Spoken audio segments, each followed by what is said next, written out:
Thank you, Mr. Chairman and committee members.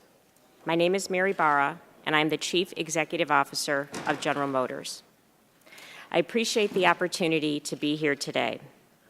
More than a decade ago, GM embarked on a small car program.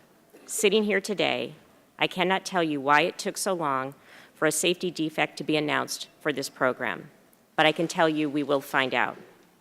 This is an extraordinary situation.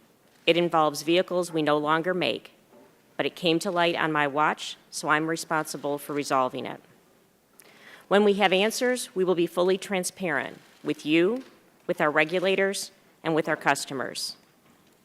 While I cannot turn back the clock, as soon as I learned about the problem, we acted without hesitation. We told the world we had a problem that needed to be fixed. We did so because whatever mistakes were made in the past, we will not shirk from our responsibilities now or in the future. Today's GM will do the right thing. That begins with my sincere apologies to everyone who has been affected by this recall, especially the families and friends who lost their lives or were injured. I am deeply sorry. I've asked former U.S. Attorney Anton Valukas to conduct a thorough and unimpeded investigation of the actions of General Motors. I have received updates from him, and he tells me he's well along with his work. He has free rein to go where the facts take him, regardless of outcome. The facts will be the facts.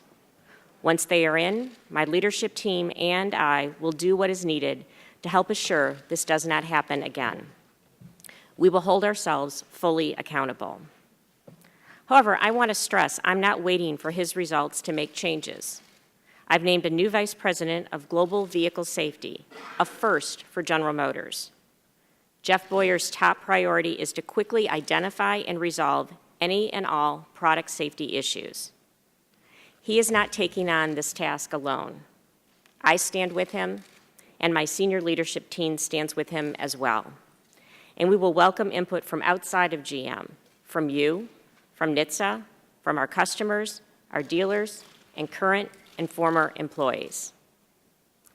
The latest round of recalls demonstrates just how serious we are about the way we want to do things at today's GM. We've identified these issues, and we've brought them forward, and we're fixing them.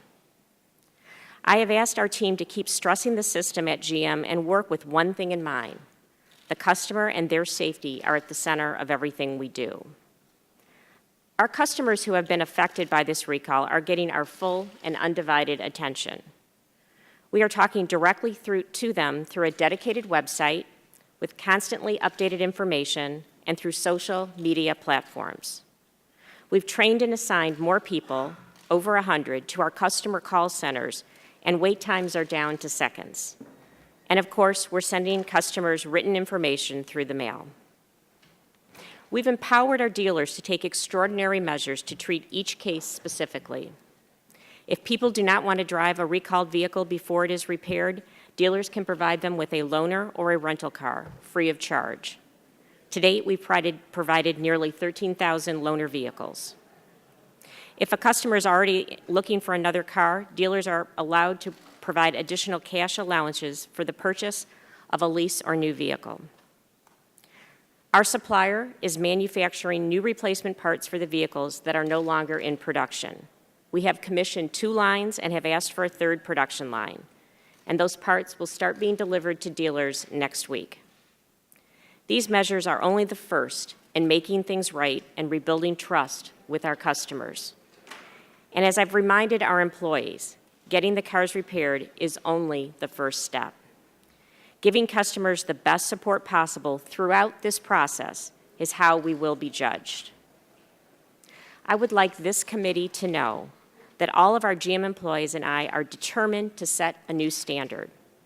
I'm encouraged to say that everyone at GM, up to and including our board of directors, supports this.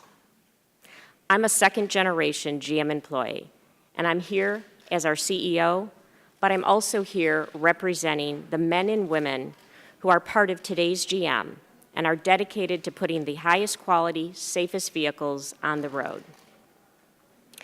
I recently held a town hall meeting to formally introduce our new VP of Safety. We met at our technical center in Michigan. This is one of the places where the men and women who engineer our vehicles work. They are the brains behind our cars, but they are also the heart of General Motors. It was a tough meeting. Like me, they are disappointed and upset. I could see it in their faces. I could hear it in their voices.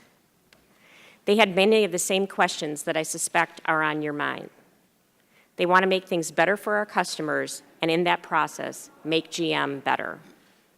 They particularly wanted to know what we plan to do for those who have suffered the most from this tragedy.